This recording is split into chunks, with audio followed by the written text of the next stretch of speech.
যখনই ভার্সিটিতে আমি ঢুকবো ঠিক তখনই দেখতে পেলাম একদল ছেলে মেয়ে একটা ছেলেকে র্যাগিং করছে।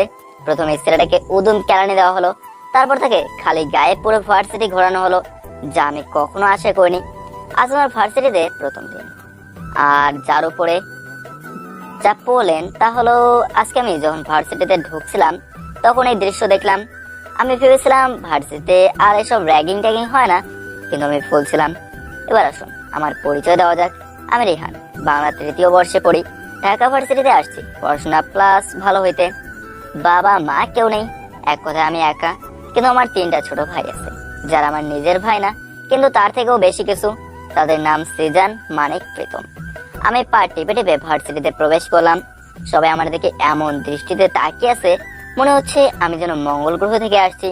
তাকানোর যথেষ্ট কারণ আছে, কারণ আমার পরনে ফুটপাথ থেকে কেনা একটা 150 টাকার শার্ট এবং একটা কম দামের প্যান্ট, পায়ে একটা লোটর স্যান্ডেল। আসল লোটর না, নকল। আমি সামনে থেকে এগোতে থাকলাম, কিন্তু হঠাৎই ওই র্যাগিং গ্যাং থেকে একটা মেয়ে আমায় ডাকলো। আমি এদিক সেদিক তাকিয়ে দেখলাম, তারপর ইশারায় বললাম আমি। ওই মেয়েটা আমায় কইলো, আমিও যাইতে লাগলাম। ওখানে গিয়ে দেখলাম 7 জন মেয়ে ও 5 জন ছেলে। একটা মেয়ে পেছন দিকে হয়ে আছে, চুলগুলো হাঁটু পর্যন্ত। আর ওদের সবাইকে দেখে বুঝলাম যে এরা সবাই বড় বাবার বেগে যাওয়ার সন্তান। তারপর একটা মেয়ে নীলাদ্রি বলে ডাকলো এবং তার সাথে সাথে মেয়েটা ঘুরে দাঁড়ালো। বুঝতে আর বাকি হলো না যে এই মেয়ের নামে নীলাদ্রি। মেয়েটা অপরূপ সুন্দর। আমি একবার তাদেরকে তাকিয়ে আবার চোখ সরে ফেলে মাথা নিচু করে রাখলাম। তারপর মেয়েটা বলা শুরু করলো, ও আচ্ছা, তা মিস্টার খ্যাত, নাম কি তোর? রিহান। ও আচ্ছা, কই থেকে যে আসছিস? দেখে তো মনে হয় ডাস্টবিন থেকেই উঠে আসছিস। ওয়াক থু। আর দেখে মনে হচ্ছে তুই ভার্সিটিতে নতুন। কি জন্য যে স্যারেরা তোদের মতো ফইনের পোলাদের এই ভার্সিটিতে ঢোকায়? শোন, আমি হলাম এখানকার এমপির মেয়ে, আর এরা সবাই ঢাকার বড় বড় বিজনেসম্যানের ছেলে মেয়ে। আর এখানে সবাই আমার কথা মেনে চলে। তোকে সব ডিটেলস জানিয়ে দিলাম। হঠাৎ করে 5টা বাইক ভার্সিটিতে প্রবেশ করলো। সবাই তার দিকে তাড়াতাড়ি ভেতরে যেতে লাগলো। নীলাদ্রির গ্যাংয়ের সবাইও। নীলাদ্রি যেতে চায়নি, কিন্তু ওর বান্ধবীরা ওকে জোর করে নিয়ে গেল। এখন ক্যাম্পাসটাতে শুধু রিহান আর ওই 5টি বাইকে বসে থাকা 10 জন ছেলে। বাইক থেকে ছেলেগুলো নামলো আর রিহানকে উদ্দেশ্য করে বলল, কি রে, সবাই পালিয়ে গেল, তুই গেলি না? তুই মনে হয় নতুন। শোন, আমি হলাম রাফাত ভাইয়ের ভাই মামুন, আর রাফাত ভাইয়ের নাম শুনলে পুরো ঢাকা কাঁপে। যা, তোকে একটা চান্স দিলাম, পালা। সিংহ তো সিংহ, তার সামনে যদি 1000টা বাঘ এসেও গর্জন ছাড়ে তবুও সে একটুও ভয় পায় না। কিন্তু সিংহ যদি একবার গর্জন ছাড়ে তাহলে 1000টা বাঘও লেজ গুটিয়ে পালায়। কে বে তুই? এত বড় সাহস তুই কই পাস? সাহস? সাহস আর বুদ্ধি এটা তো উপরওয়ালা সবাইকে দেয়, কিন্তু সবাই সেটার সঠিক ব্যবহার করতে পারে না। যে পারে দিন শেষে সেই বিজয়ী এই বাচ্চা মরার লড়াইয়ে। ভাই, এর সাথে তো বকবক করার কি আছে? চট করে ধরে শুট করে দাও। দাঁড়া, আমি তো এর সাহস দেখে অবাক হচ্ছি। একে আজ একটা শিক্ষা দিয়ে যাব। এই, কে আছিস? ধরবেটাকে। সবাই মিলে আমাকে ধরে উদম কেলানি দিতে থাকলো। তাদের মার খেতে খেতে আমি নিচে পড়ে গেলাম, কিন্তু ওরা তাও আমাকে মারতেই আছে। আমি চুপচাপ মার খেয়ে যাচ্ছি, কোনো শব্দ করছি না। এক পর্যায়ে তাদের ফোনে একটা কল আসে এবং আজ বেঁচে গেলে বলে তারা চলে গেল। আমার গায়ে ওঠার মতো শক্তিও নেই। হঠাৎ আমি দেখলাম ভার্সিটির মেইন গেট দিয়ে সিজান, মানিক, প্রীতম ঢুকতেছে। তারা ওই ভার্সিটিতে পড়ে, বাংলা প্রথম বর্ষে। তারা আমাকে পড়ে থাকতে দেখে দৌড়ে আসে আমার কাছে। ভাই, আপনার এমন অবস্থা কি করছে ভাই? ভাই, আপনি একবার খালি নামটা বলেন। ভাই, ওরা আপনাকে মারলো, আপনি ওদের কিছু বলেননি কেন? তোরা থামবি? আমায় তোল আর বাড়ি নিয়ে চল, আজ আর ক্লাস করবো না। আচ্ছা ভাই, চলেন।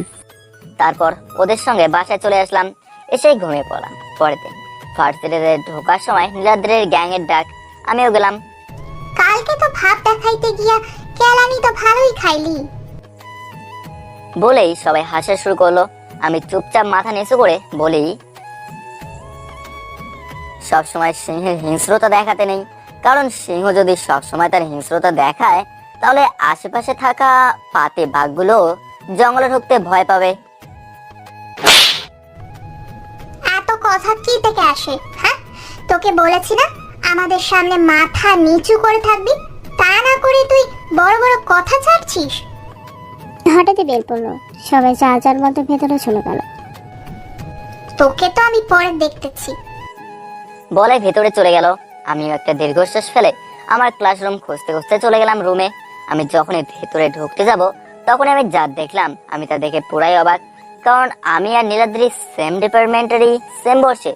আমাকে গেটে দাঁড়িয়ে থাকতে দেখে নিশা, নীলাদ্রির বান্ধবী, নীলাদ্রিকে বলতেছে,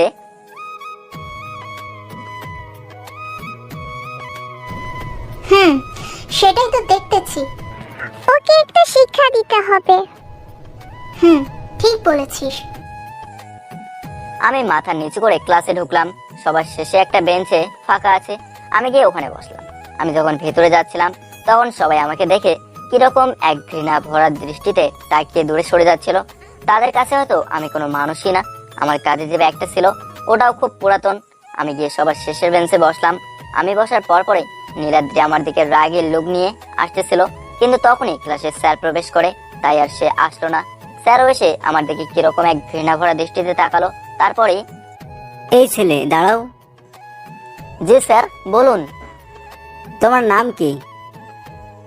রিহান। তোমার কি কোনো ভালো জামা কাপড় নেই? এগুলো কি পরে আসছো? মনে হয় ডাস্টবিন থেকে উঠে আসছো। স্যারের কথা শুনে সবাই হাসতে লাগলো। মনে হচ্ছে এখনই গিয়ে শালাকে শর্ট করে শুট করে দেয়। মনে মনে আমি বললাম, আমি রাগ কন্ট্রোল করে বললাম, স্যার আমার মা বাবা কেউ নেই, আমি খুব গরিব, টিউশনি করাই নিজের খরচ চালাই। স্যারের হয়তো একটু মায়া হলো, তাই তিনি আমাকে বসতে বলল। স্যার তার মতো ক্লাস করাচ্ছে। ক্লাসে এক পর্যায়ে স্যার বললেন, কাল আমাদের ভার্সিটিতে একটা অনুষ্ঠান আছে, সেখানে এখানকার এমপি সহ আরো অনেক নামকরা ব্যক্তিরা উপস্থিত থাকবেন। সেখানে প্রতিটি ক্লাস থেকে 3 জন করে বক্তাকে বক্তব্য দিতে হবে। কিসের উপর স্যার? মাফিয়া। হোয়াট? মাফিয়াদের কাজের উপর, দেশের প্রতি তাদের কর্তব্যের সম্পর্কে। তো কে কে বলবা? স্যার আমি। ওকে, আর একজনকে? স্যার রিহান। হোয়াট? ও কি পারবে? স্যার আমি শিখিয়ে দিবনি। ওকে, সবাই ভালো করে প্র্যাকটিস করিও। বাবাই। আমি তো বাবাকে চরম সীমায় লে হালুয়া, আমার কোনো কথাই শুনলো না। ওরা যা যা বললো তাই। এখন কি আর করার। স্যার যাওয়ার পর নীলাদ্রিরা আমার দিকে তাকিয়ে 32টা দাঁত বের করে হাসতেছে। আমার রাগ হয়ে গেল। আমি ব্যাগ নিয়ে চলে আসলাম। ওরা কিছু বলতে চাইছিল, কিন্তু আমি দাঁড়ালাম না। এদিকে, ভাইয়া, আজ তোমাকে কেন জানি এত চিন্তিত লাগছে। এমনি উনি কি ঢাকাতে চলে যাচ্ছে? কে ভাই? আর তুমি কাকে আপনি করে বলছো? যার নাম শুনলে কি না সবাই কাঁপে, সে আবার কাকে এত রেসপেক্ট করে? বুঝবি না তুই এসব। যার নাম শুনলেই শুধু আমি বাংলাদেশের পুরো মাফিয়া ওয়ার্ল্ড কাপে, আমি তাকে নিয়ে চিন্তিত। সে কি ঢাকায় চলে আসছে? কও কি? এটাই সত্যি। ভাইয়া, তোমাকে একটা কথা বলতে ভুলেই গেছি। কি? কালকে একটা খ্যাতমার্কা ছেলেকে হুদুম কেলানি খেলাইছি। কেন? বড় বড় লেকচার মারতেছিল। ও শোন, কাল ভার্সিটিতে একটা অনুষ্ঠান আছে, আমাকে যেতে হবে। ও আচ্ছা। এদিকে আমি ব্যাগ নিয়ে এসে ক্যাম্পাসের বকুল গাছটার নিচে বসে আছি। হঠাৎ দেখি সিজান, মানিক, প্রীতম 3টা মেয়ের পিছনে যাচ্ছে। আমি তো দেখে পুরো টাস্কি খাইছি। ওরা হয়তো আমাকে দেখে নাই, তাই হয়তো এখনো এমন করছে। আমি আমার পকেট থেকে আমার আইফোন মানে নোকিয়া বাটন ফোন বের করে সিজানকে কল দিলাম। এদিকে, ধ্যাত, কে রে এই সময় কল করে? দেখ কে ফোন দিচ্ছে। দাঁড়া। সিজান ফোন বের করে দেখে, আরে শালা, ভাই ফোন দিছে। কি? তাড়াতাড়ি ফোন ধর আর স্পিকার অন কর। সিজান ফোন ধরলো। হ্যাঁ ভাই বলেন। করে তোরা? এই তো ক্লাসে। সেটা তো দেখতেই পাচ্ছি। তোরা কি ক্লাস করতেছিস? ওরা সবাই আশেপাশে ভয়ে ভয়ে তাকিয়ে দেখে বকুল গাছের নিচে আমি বসে আছি। লে, কাম সেরেছে, কপালটা বুঝি পড়লো। হরে, তাই মনে হচ্ছে। অত কথা এখন বাদ দিয়ে চল তিনজনে মিলে গিয়ে ভাইয়ের পায়ে পড়ি। যেই বলা সেই কাজ। ওরা তিনজন মিলে ওখান থেকে এক দৌড়ে ভাই বলে চিল্লিয়ে গিয়ে আমার পায়ে পড়ছে। এই প্রীতম, তুই ওইদিকে একটু সরে যা না, ভাই ভালো করে ভাইয়ের পাটা ধরতে দে। তুই মানিককে বল, আমি পারবো না। আমিও পারব না। তোরা থামবি? ওঠ বলছি, ওঠ পাসার। ওরা সবাই পা ছেড়ে উঠলো। শোন, আমি কিছু কথা বলি। প্রেম ভালোবাসা আমাদের জন্য নয় রে, কারণ আমাদের দিনই শুরু হয় রক্ত দিয়ে এবং শেষও হয় রক্ত দিয়েই। যেখানে আমাদের জীবনেরই কোনো নিশ্চয়তা নেই, সেখানে আরেকটা জীবনকে জড়িয়ে কি লাভ বল? তো ভাই চলো না, আমরা এগুলো বাদ দিয়ে সাধারণ মানুষ হয়ে যাই। এই লাইনে আসা যত সহজ, বের হওয়া তার থেকে অনেক কঠিন। কিন্তু হ্যাঁ, আমি এই লাইন থেকে বের হব। আমি আমার মা বাবাকে দেওয়ার শেষ কথা রাখবো। আমি এখান থেকে বের হব, তার আগে আমাকে এই দেশটাকে অনেক বড় একটা চক্র থেকে, যেখানে সব রকমের খারাপ কাজ করে, সেটাকে ধ্বংস করতে হবে। কে সেটা চালায় বা সেটা কার, এটা আমি এখনো জানি না। এগুলো করার পর আমি নিজেই নিজেকে আইনের কাছে আত্মসমর্পণ করব। তারপর তারা আমাদের যে শাস্তি দেবে সেটা আমরা মাথা পেতে নেব। হ্যাঁ ভাই, হ্যাঁ চলো না, আমরা সাধারণ মানুষই বেঁচে থাকি। কেন ভাই, আমরা তো দেশের কোনো ক্ষতি করিনি, কোনো নির্দোষ মানুষকে মারিনি। যারা অপরাধ করছে আমরা তো তাদের মারছি, যাদের আইনে কোনো শাস্তি দিতে পারেনি। হ্যাঁ ভাই, আমরা বরঞ্চ গরিবদের কত সাহায্য করছি। হ্যাঁ ভাই, আমরা যে টাকা ড্রাগস স্মাগলারদের কাছ থেকে নেই, তাদেরই মেরে দিয়ে সেই টাকা তো আমরা গরিবদের মাঝে বিলিয়ে দেই। জানি না কি হবে, কিন্তু আমি আমার এই মিশন কমপ্লিট করবই করব। চল এখন বাসায় যাই, আজ রাতে একটা মিশন আছে। আচ্ছা চলো। তারপর আমরা ওখান থেকে চলে আসি। এদিকে ফোনে কল। ভাইয়া, আজকে রাতে জঙ্গলের পিছনে যে একটা গোডাউন আছে, সেখান থেকে 10 জন নারী পাচার করব। কে যেন জানতে না পারে। ওকে স্যার, কিন্তু স্যার আমাদের টাকাটা? ও নিয়ে চিন্তা করতে হবে না, আজ রাতে ও গোডাউনে পৌঁছে যাবে। আর শোন, কথা যেন ভুলেও বিএমএস যেন জানতে না পারে। শুনলাম সে নাকি ঢাকায় আসছে। আমি ওর লোক, কিন্তু ও জানে না যে কাজগুলো আমি করি। ও যদি জানতে পারে তাহলে তুই আমি দুজনেই শেষ। ওকে বস, নো টেনশন। ওকে, এখন রাখ। আমি এসে শুয়ে পড়ছি। ফোনের শব্দে আমার ঘুম ভাঙলো। তাকে দেখি রাজের ফোন। আমি ফোন ধরলাম। হ্যালো ভাই। বল। ভাই, জঙ্গলের পেছনে গোডাউন থেকে আজ ওরা 100 জন নারী পাচার করবে। ওকে, রাগ এখন। আচ্ছা ভাই। রাত বাজে 2:27। যখন এই ব্যস্ত শহর গভীর ঘুমে আচ্ছন্ন, তখনই এক হিংস্র সিংহ বেরিয়ে আসবে তার হিংস্র রূপে। তার তাণ্ডব লীলা চালাবে এই ব্যস্ত নগরের কিছু অপরাধীদের উপর। এই মানিক, সিজন, প্রীতম, রেডি হয়ে নে, মিশনে যেতে হবে। ওকে ভাই। আমি আবার আমার সেই ড্রেস, নীল প্যান্ট, নীল জ্যাকেট আর একটা নীল হ্যাট ও নীল মাস্কের মধ্যে কঙ্কালের ডিজাইন করা মাস্ক পরে নিলাম। আমার কাছে একটা ডেজার্ট ইগল, যেটা আমার ফেভারিট পিস্তল। এক কথায় ইসরায়েলের এই একটা জিনিসই আমার ভালো লাগে, কারণ এই ডেজার্ট ইগল এর ধ্বংসাত্মক ক্ষমতা অসাধারণ। আর আমার বাম হাতের জ্যাকেটের নিচে একটা গুপ্ত পকেট আছে, এটা কেউ জানে না। সেই পকেটে .2 ক্যালিভারের একটা পিস্তল লুকানো আছে। আমরা চারজনে একই পোশাক পরে বের হই, because this is the symbol of our BMS। আমরা বের হয়েছি, তিনজনের কাছে 3টা বাইক। আমরা গোডাউনের কাছে এসে গেছি। দূর থেকে দেখতে পাচ্ছি গোডাউনে অনেক আলো জ্বলছে আর 10টা ট্রাক দাঁড়িয়ে আছে। তোরা তিনজন গিয়ে 3 দিক দিয়ে ঘিরে ফেল, আর আমি যখন তোদের সিগন্যাল দেবো সঙ্গে সঙ্গে তোরা ফায়ার করবি। ওকে ভাই। ওদেরকে সবকিছু বুঝিয়ে দিয়ে আমি গোডাউনের ভেতরে প্রবেশ করলাম। আমি ভেতরে গিয়ে দেখি 90 থেকে 100 জনের মতো মেয়ে মুখ বাঁধা অবস্থায় আছে আর চারিদিকে ড্রাগস দিয়ে ভরা। আমার দেখে সাইম বলল, কে বে তুই? এইরকম হিরোর মতো সেজেছিস কেন? BMS। মানে? তুই এভাবে তোতলাচ্ছিস কেন? তুই মজা লস? বিএমএস কি তোর মতো বোকা নাকি যে এরকম জায়গায় একা আসবে? সিংহ যখন শিকার করতে বের হয় তখন কিন্তু সে একাই বের হয়। এখানে এসে খুব বড় ভুল করেছিস তুই। তুই আর এখান থেকে যেতে পারবি না। এ কে আছিস? চালাগুলি। তার আগে তোরা কেউ বাঁচবি না। কিরে, তোরা শুনছিস এই পাগলটা কি বলে? তুই একা আর আমরা কতজন দেখেছিস? চিন্তা নেই, এখনই তোরা কম হয়ে যাবে। ফায়ার! আমি ফায়ার বলার সাথে সাথে সিজনরা গুলি চালাতে থাকে আর একে একে সবাই লড়িয়ে পড়ে। কারো বুকে কারো কপালে গুলি লাগে।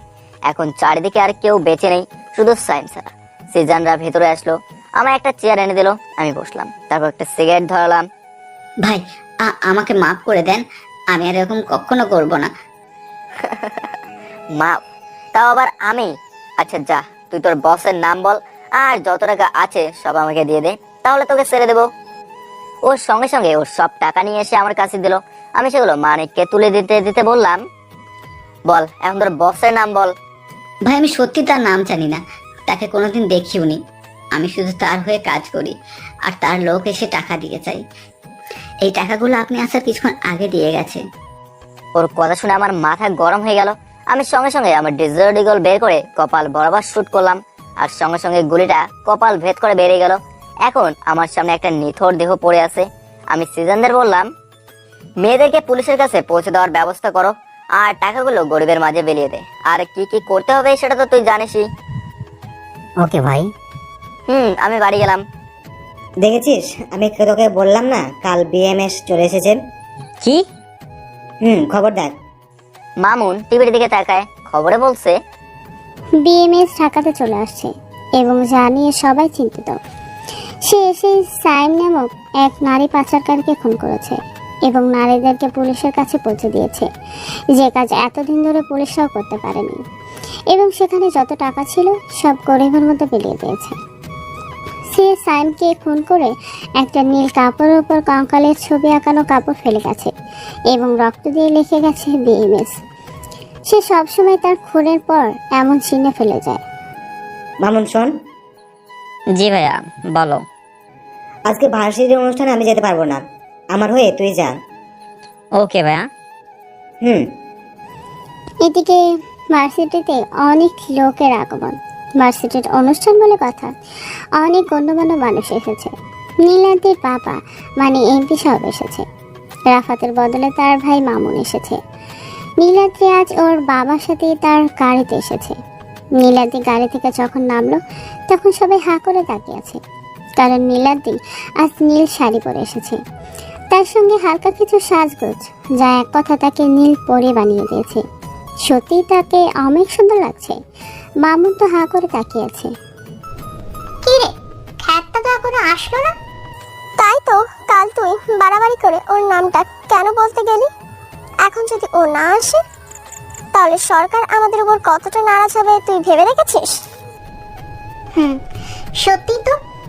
ওই দেখ চান্দু আসছে। নীলাদ্রি সহ তার সব বান্ধবীরা রাইসের কথা মতো তাকায়, দেখে আমি আসতেছি। গতকালের চেয়ে আজ আমাকে একটু পরিবারে লাগছে। আমি দূর থেকে দেখতেছি নীলাদ্রিরা আমার দিকে তাকিয়ে আছে।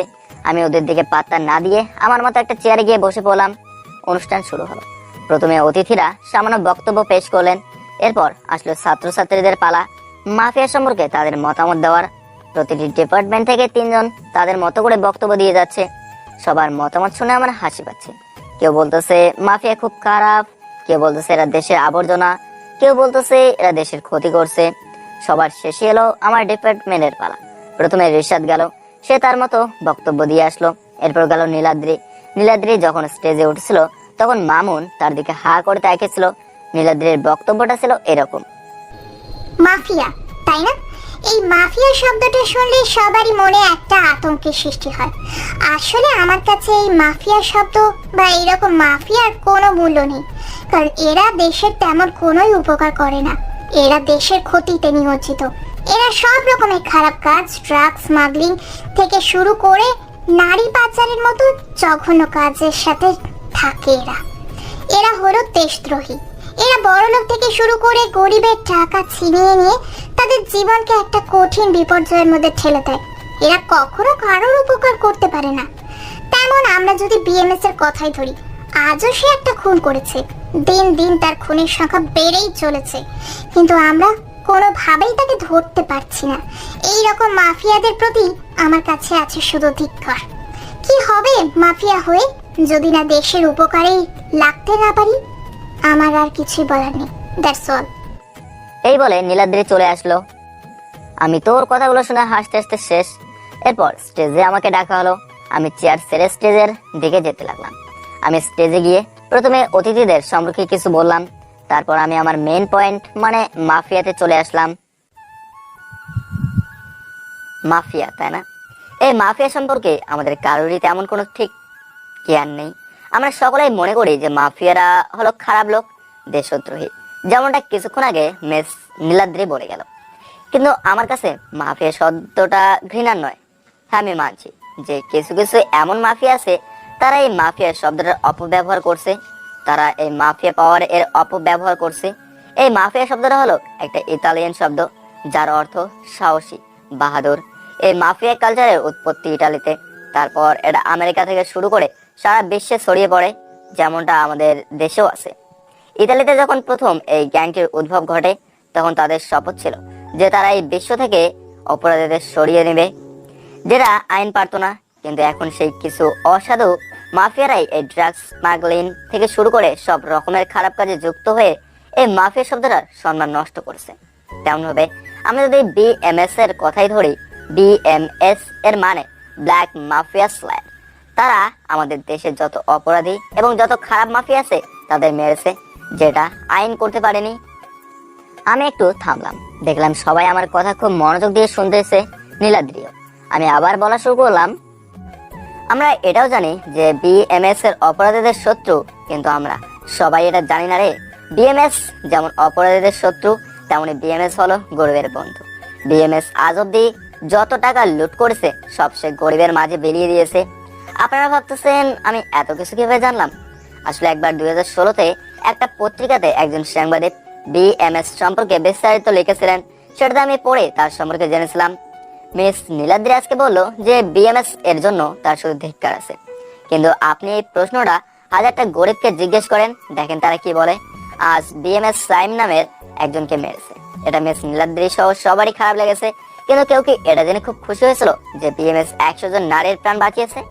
আপনারা শুধু দেখলেন সে খুন করেছে, কিন্তু এটা দেখলেন না কেন খুন করেছে বিএমএস। এবং আরেকটি কথা খবরে আজ এটাও বলেছে যে বিএমএস ওখান থেকে পাওয়া সব টাকা গরিবদের মাঝে বিলিয়ে দিয়েছে। এখনো যদি এই মাফিয়া শব্দটার প্রতি আপনাদের ঘৃণা থাকে, তাহলে আমার আর কিছু বলার নেই। That's all. আমি যখন বলা শেষ করলাম, তখন দেখলাম সবাই কথাগুলো শুনে বসে থেকে উঠে দাঁড়িয়েছে এবং অতিথিরাও সবাই খুব জোরে হাততালি দিচ্ছিল, যেটা আমার খুব ভালো লাগে। এবং আমার ঠোঁটের কোণে আপনা আপনি এক হাসির রেখা চলে আসে। আমি স্টেজ থেকে নেমে আসলাম। আমি নেমে আসার পর যে আজকের অনুষ্ঠানটা পরিচালনা করতেছিল, মানে অ্যাঙ্কার ছিল, সে আমার খুব প্রশংসা করে। তারপরে এমপি সাহেব মানে নীলাদ্রির বাবা মাইক্রোফোনটা হাতে নিয়ে বলা শুরু করে, আসলে আমরা হয়তো সবসময় এই মাফিয়া শব্দটাকে ঘৃণা করে এসেছি, কিন্তু তখন আমরা এই মাফিয়ার এত বড় ব্যাকগ্রাউন্ড সম্পর্কে জানতাম না বা জানার চেষ্টাও করিনি। কিন্তু রিয়ান যা যা বলল সবই সত্য, কিন্তু বিএমএস এ তাদেরকে মেরে ঠিক করেনি। তারা উচিত ছিল তাদেরকে আইনের হাতে তুলে দেওয়া। অনুষ্ঠান শেষ হয়ে গেল। আমি গিয়ে সেই বেকুল গাছটার নিচে গিয়ে বসলাম। হাই, আমি নীলাশা। এরকম কথাতে আমি চমকে উঠলাম। সামনে তাকিয়ে দেখি একটা মেয়ে দাঁড়িয়ে থেকে এই কথাটা বললো। আমি বুঝে গেলাম এর নাম নীলাশা। সে আবার বলল, হাই, আমি নীলাশা। হ্যালো, আমি রিহান। আমি কি বসতে পারি এখানে? ওকে। ও আমার পাশে বসলো। আমরা কিন্তু সেম ক্লাসেই। ও, আমি আপনাকে কাল দেখেছি ক্লাসে। কিন্তু আমি তো দেখলাম না। আপনি দেখবেন কিভাবে? ক্লাসে আসার পর থেকেই তো মাথা নিচু করে বসেছিলেন। ও আচ্ছা। আমার বাবাও এখানে অতিথি হিসেবে উপস্থিত ছিলেন। উনি দেশের নাম্বার 1 বিজনেসম্যান। ও আচ্ছা। আপনি কিন্তু ভালোই বক্তব্য দিলেন, আমার কিন্তু বেশ লেগেছে। আরে না, যা সত্য সেটাই বলেছি মাত্র। ও যাই হোক, আমরা কি বন্ধু হতে পারি? বন্ধু? আমার সাথে বন্ধুত্ব করে লাভ কি? আমি তো আপনার লেভেলের না। আপনি কত বড়লোক আর আমি খ্যাত গরিব, টিউশনি করাই নিজের খরচ চালাই। ও হ্যালো, বন্ধু হতে চাইছি, গার্লফ্রেন্ড না যে এত ডিটেলস শুনতে হবে। আর বন্ধুত্বের মধ্যে কে বড় লোক কে গরিব এসব চলে না। আপনি বন্ধু হবেন কি না সেইটা বলেন। না। আপনি যদি বন্ধুত্ব না করেন, তাহলে লোক জড়ো করে বলবো আপনি আমাকে টিজ করতেছেন। তখন কি হবে বুঝতে পারছেন তো? আর আমার বাবা কিন্তু এখনো যায়নি। আরে আপনি এরকম মিথ্যা বলে আমাকে ফাঁসাতে চান কেন? সেই জন্যই বলছি বন্ধু হয়ে যান। এ তো মহা বিপদ। তাড়াতাড়ি বলেন কি করবেন। মেয়ে আমার ব্যাকগ্রাউন্ড শুনলে বন্ধু তো দূরে থাক, আমার কাছেই আসতে চাইবে না। মনে মনেই বললাম। কি হলো, এত কি ভাবেন? তাড়াতাড়ি বলেন কি করবেন। কি আর করার, যে বিপদে ফেললেন হ্যাঁ না করে উপায় আছে? তার মানে আজ থেকে আমরা বন্ধু। ওকে আচ্ছা থাকেন, আমি এখন বাসে যাব। বন্ধুত্বের মধ্যে আপনি নয়, হয় তুমি না হয় তুই, যে কোনো একটা বলে না সম্বোধন করা পর্যন্ত যাওয়া নাই চান্দু। এ তো মহা মুশকিল। আচ্ছা থাকো, আমি বাসায় যাব। এই তো চান্দু, এবার লাইনে আসছো। আচ্ছা যাও। হুম। হ্যালো বস, সাইমকে তো বিএমএস মেরে দিয়েছে। ওকে সেদিন বারবার করে বলেছিলাম যে বিএমএস কিন্তু ঢাকাতে চলে এসছেন, সব কাজ দেখে শুনে করিস, কিন্তু শালা মূর্খর কথাটা কানেই নেয়নি, সেজন্য সে নেই। আচ্ছা বস, আপনিও তো বিএমএস এর লোক, তাহলে কিন্তু বিএমএস এটা ধরতে পারছে না কেন? আরে পাগল, এটা হলো মাফিয়ার জগৎ। এখানে যে যত গেম খেলতে পারবে আর দুঃসাহস দেখাতে পারবে, দিন শেষে সেই রাজ্যে জয়ী হবে, বুঝছিস? ও আচ্ছা বস, আপনি জিনিয়াস। এখন কোন রাত? আচ্ছা বস। আমি চলে আসলাম বাড়িতে। বাড়িতে এসে দেখি ওরা তিনজন লুডো খেলতেছে। আমায় দেখে ওরা বলা শুরু করলো, ভাই আপনি আসেন আসেন আসেন লড়ু খেলি। হ্যাঁ ভাই আসেন। না তোরাই খেল, আমি এগুলো খেলি না। ওকে ভাই। আজকের দিনটা পার হলো। সকালে আমি ভার্সিটিতে হেঁটে হেঁটে যাচ্ছি। হঠাৎ পেছন থেকে শুনলাম কে যেন আমার নাম ধরে ডাকছে। আমি পেছনে তাকালাম, কাউকে দেখলাম না। আমি চলতে লাগলাম। এবার আমার সামনে একটা কালো রঙের গাড়ি এসে থামলো। গাড়ি থেকে একটা মেয়ে নামলো। মেয়েটাকে আমি চিনি, মেয়েটা হলো নীলাশা। এই তোমাকে পিছন থেকে কতবার ডাকলাম আমি। কই, আমি তো শুনতে পাইনি। হয়েছে, নাকামি থামাও, গাড়িতে ওঠো। কেন, আমি হেঁটেই যেতে পারবো। ওকে, তাহলে আমিও তোমার সাথেই হেঁটে যাব। ড্রাইভার তুমি চলে যাও। আরে আরে কি করছো? চুপ, একদম চুপ। আমি তোমার সাথেই হেঁটে যাব। আচ্ছা চলো। হাঁটা শুরু করলাম আমরা। আচ্ছা তুমি কই থাকো? মেসে। ও, তোমার রুমমেট কতজন? 3 জন। ও ভার্সিটিতে চলে আসছি। ও হুম। আমরা ভার্সিটিতে ঢোকার সময় নীলাদ্রি এমন ভাবে তাকিয়ে আছে, মনে হচ্ছে আমাকে চোখ দিয়ে গেলে খাবে। কাল তো খুব বললি যে তুই রিহানকে ভালোবাসিস এবং ওকেই তোর বড় বানাবি, কিন্তু তোর জানেমান নিশারার সাথে। উফ, তোরা চুপ করবি? দেখ, আমি ওর কাছে যাচ্ছি সরি বলতে। আমি দেখলাম নীলাদ্রি আমার কাছে আসতেছে। নীলাশা ক্লাসে চলে গেছে। সরি, কেন? তোমার সাথে খারাপ ব্যবহার করেছি সেই জন্য। ও মা, মায়ের দেখে তুমি করে ডাকতেছে। ও আচ্ছা। মাফ করেছো? জান এখন। কেন? আমি থাকলে সমস্যা কি? যদি ওই নীলাশা থাকতো তাহলে কোনো সমস্যা হতো না, তাই না? না না। কিসের না না? শোন, নীলাশার থেকে দূরে থাকবি। কেন? আমি বলছি তাই। আমি আপনার কথা কেন শুনবো? কারণ আমি তোকে এমন সময় মামুন তার দলবল নিয়ে আসছে, কারণ নীলার দিকে তার ভালো লাগছে। মামুন এসে নীলাদ্রির সামনে। এই নীলাদ্রি, আমি তোমাকে ভালোবাসি। কি? সত্যি? তুই ভাবলি কি করে যে আমি তোর মতো একটা জানোয়ারকে ভালোবাসবো?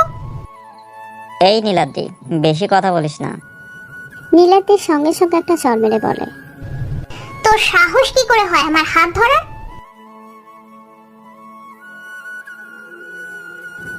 মামুনও চলে গেল। ঘরটা পড়ল। নীলাদ্রিও রাগ করে চলে গেল। উফ, বাঁচলাম। আপদ চলে গেছে। আমি বললাম ক্লাসে চলে গেলাম। গিয়ে পেছনের বেঞ্চে বসে পড়লাম। স্যার ক্লাসে আসলো। সবাই উঠে দাঁড়িয়ে তাকে সম্মান করলো। তিনি বসতে বললেন, আমরা আবার বসে পড়লাম। রিহান, জি স্যার। কাল তো খুব ভালো বলেছো। আরে না, যা সত্য সেটাই বলেছি মাত্র। যাই হোক, আমরা কিন্তু বিএমএস সম্পর্কে এত কিছু জানতাম না। স্যার, আমরা সবাই তাকে খারাপ ভাবতাম। এখন আর ভাববো না। স্যার। বসো তুমি। আমি বসে পড়লাম। আমি বসে দেখলাম নীলাদ্রি এবং নীলাশা দুজনেই আমার দিকে তাকিয়ে আছে। এদিকে শোন, তোরা ওই নীলাদ্রিকে আমার চাই। ভাই ও তো এমপির মেয়ে। ও কার মেয়ে এটা আমার দেখার বিষয় না। ওকে ভাই। ওর খুব দেমাগ, ওর দেমাগ আমি ভেঙে দিব। ওকে আজকে তুলে নিয়ে আসবো।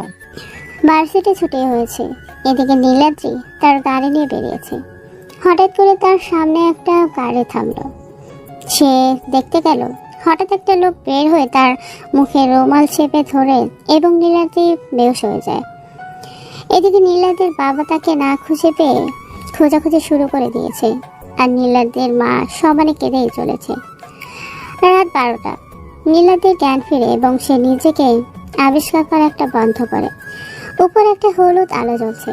সে মনে মনে ভাবতে থাকে যে তার সাথে কি হয়েছিল। তারপর তার মনে পড়ে তাকে কেউ অপহরণ করে এখানে নিয়ে আসছে। তার ভাবনাতে ছেদ ঘটায় কেউ একজন ঘরে প্রবেশ করলো। নীলাদ্রি তাকে দেখে চিনতে দেরি হলো না, কারণ এ ছিল মামুন।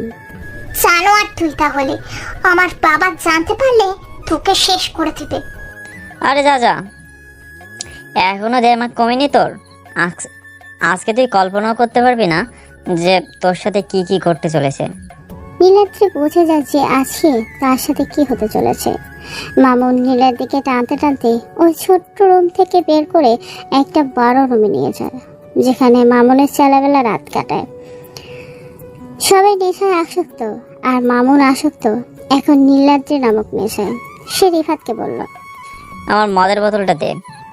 রিফাত সঙ্গে সঙ্গে একটা মদের বোতল নিয়ে এসে দেয় এবং মামুন এক ঢোকে খেয়ে ফেলে। তারপর বোতলটা ফ্লোরে ছুঁড়ে মারে। মামুন বলে, রিফাত, সকল দরজা জানলা বন্ধ করে দিয়ে আয়।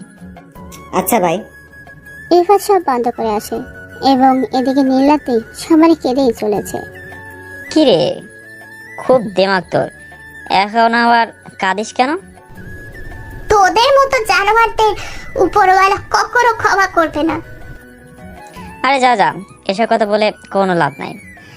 এই বলে মামুন তার হাত নীলাদ্রির বুকের দিকে এগিয়ে নিয়ে যেতে থাকে। নীলাদ্রির বুক এবং মামুন নামক একটা জানোয়ারের হাতের মধ্যে আর মাত্র কয়েক সেন্টিমিটারের দূরত্ব। এমন সময় কে যেন তাদের দরজায় ঠকঠক করছে। রিফাত, দেখ তো কে এই সময় দরজায় ঠকঠক করছে। বেশি বাড়াবাড়ি করলে নামেই দিবি বেটাকে। আচ্ছা ভাই। এদিকে নীলাদ্রি কেঁদেই চলেছে। রিফাত দরজার দিকে এগিয়ে আসে এবং সে দরজা খুলে দেয়। বাইরে খুব অন্ধকার হওয়ায় দরজা খোলার পর সে শুধু দেখতে পায় একটা লোকের মাথায় নীল বড় টুপি। কে বে তুই? কি চাস? লাইটার হবে? তোর কি এটা পান সিগারেটের দোকান মনে হয় যে এখানে এসে লাইট চাচ্ছিস? আচ্ছা দাঁড়া, এখন আর কোনো ঝামেলা করতে চাচ্ছি না, এনে ধর। আগন্তর লোকটা লাইটারটা নিয়ে সিগারেট ধরালো, তারপর ধন্যবাদ বলে চলে যেতে লাগলো। এখন যা, চলে যা। রিফাত দরজা বন্ধ করে আবার ভেতরে যায়। কি রে, এত দেরি হলো কেন? আরে ভাই আর বলো না, আর এটা পাগল এসে লাইট চাচ্ছিল, তাকে দিয়ে দিলাম। কারণ ভাই এত একটা সুন্দর সময়ে ঝামেলা করতে চাইনি। ঠিক করেছিস। নীলাদ্রি একদম কাঁদতে কাঁদতে হাঁপিয়ে গেছে, যেন আর চোখের জল শেষ হয়ে গেছে। তোকে ভার্সিটিতে ভালোভাবে বললাম, তখন তো শুনলি না। এখন তোকে কেউ বাঁচাতে পারবে না। বলে নীলাদ্রির দিকে এগোতে থাকে। আবার দরজা ঠকঠক শব্দ। এবার মামুন বলে, রিফাত, দেখ তো এবার আবার কে? এবার গিয়ে একেবারে শুট করে দিবি। ওকে, এবার আর ছাড়বো না। রিফাত গিয়ে দরজা খুলে দেখে আবার ওই লোকটাই। রিফাত তার গুলি দিয়ে যেই শুট করতে যাবে, কিন্তু তার আগেই একটা গুলি এসে রিফাতের কপাল ফুটো করে বেরিয়ে যায় এবং রিফাতের নিথর দেহটা আগন্তরের সামনে পড়ে থাকে। গুলির শব্দ শুনে মামুন বলে, রফিক, দেখ তো রিফাত আবার কাকে নামিয়ে দিল। ওকে ভাই। রফিক দরজার সামনে চলে যায়, কিন্তু আবার একটা গুলি চলে। এবার মামুনটা ঘাবড়ে যায়। নীলাদ্রিও অবাকের চরম সীমানায়। হঠাৎ ভিতরে একটা লোক প্রবেশ করে। তার মুখে নীল mask, blue jacket, blue pant এবং ব্লু টুপি। কে বে তুই? বিএমএস। কি কি কি ভুলভাল বকছিস। রে, তুই তোতলাচ্ছিস কেন? তুই যাই হোস না কেন, দেখছিস আমরা কতজন আর তুই মাত্র একা। বনের রাতে যখন শিকার করতে বের হয় তখন কিন্তু সে একাই বের হয়।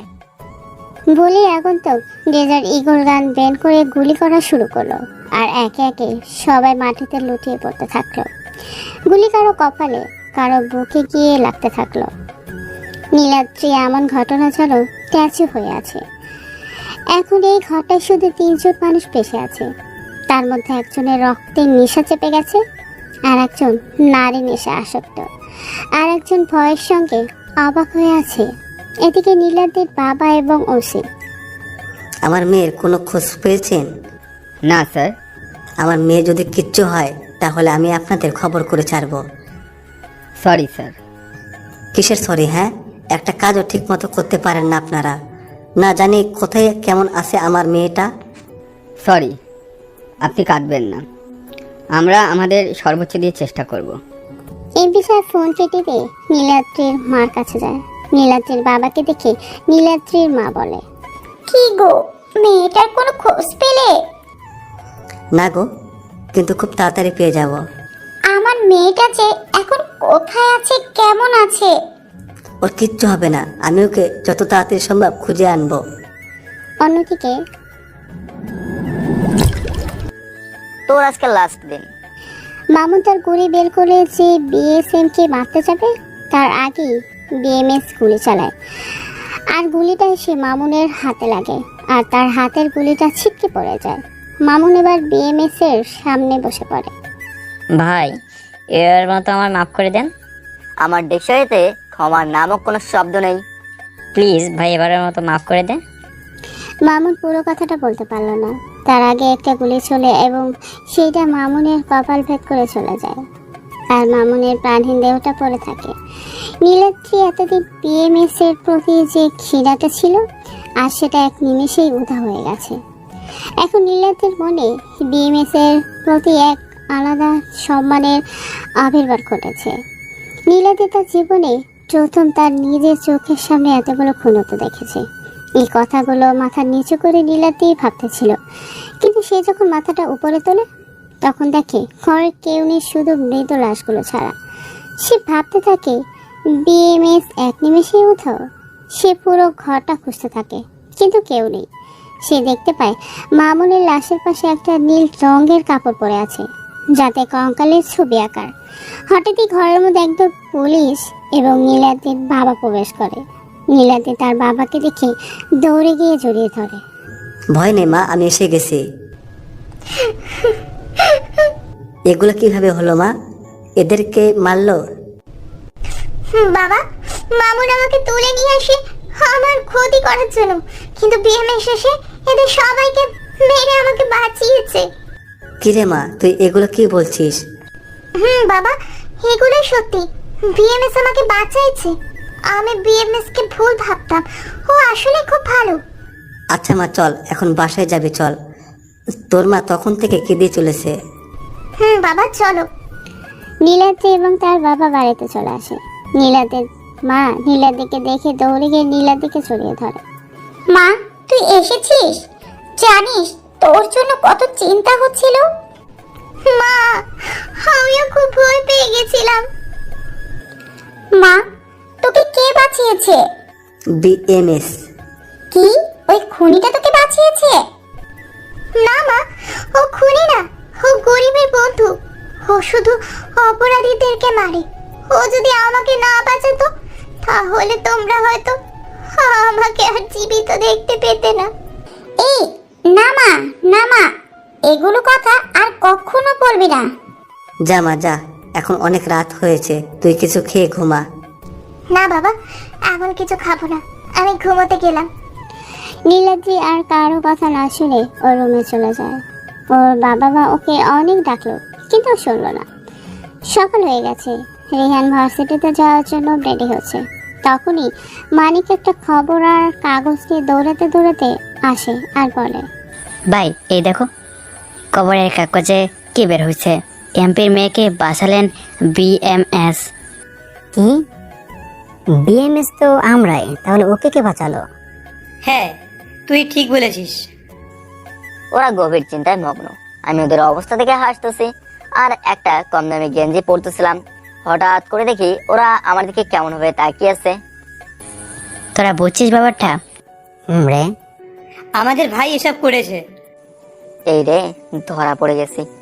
ভাই তুমি একা একা গেছিলে কেন? হ্যাঁ তুমি আমাদের বলনি কেন? তোরা ঘুমাচ্ছিলি তাই তোদের ডাকিনি। আর একটু দেরি হলেই খবর খারাপ হয়ে যেত নীলাদ্রির। তোমার যদি কিছু হয়ে যেত? কিছু হবে তাও আবার আমার? হাসালি রে তোরা। পরক্ষণে দেখি ওরা তিনজন এসে আমায় জড়িয়ে ধরে কেঁদেছে। ভাই, আমাদের একমাত্র আপন বলতে তুমিই আছো। তুমি তো আমাদের নতুন করে বাঁচতে শিখিয়েছো।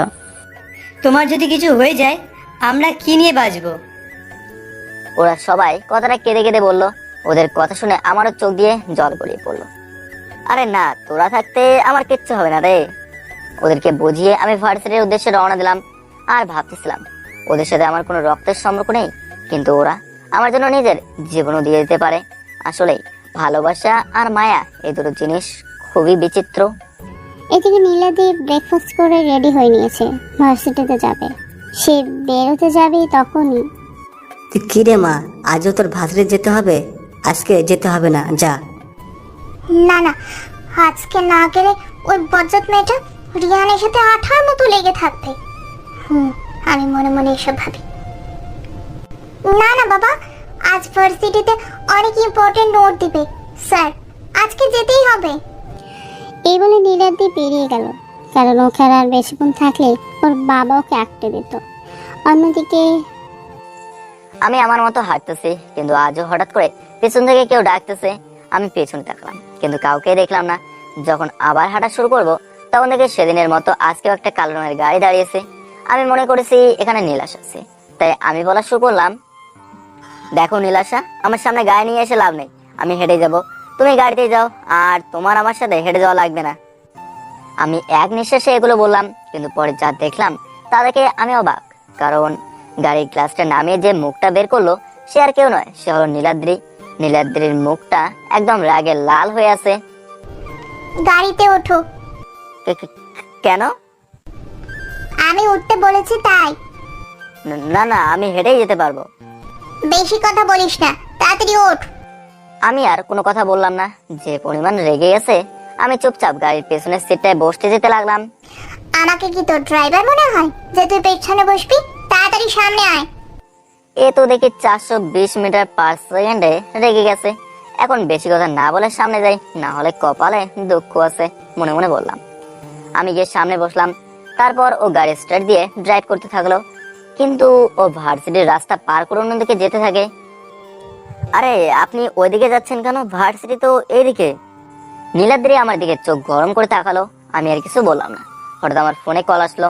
আমি দেখি নীলাশা কল দিয়েছে। আমি একটা ঢোক গেলাম। নীলাদ্রি আমাকে জিজ্ঞেস করলো, কে ফোন দিয়েছে? চুপ হয়ে রইলাম।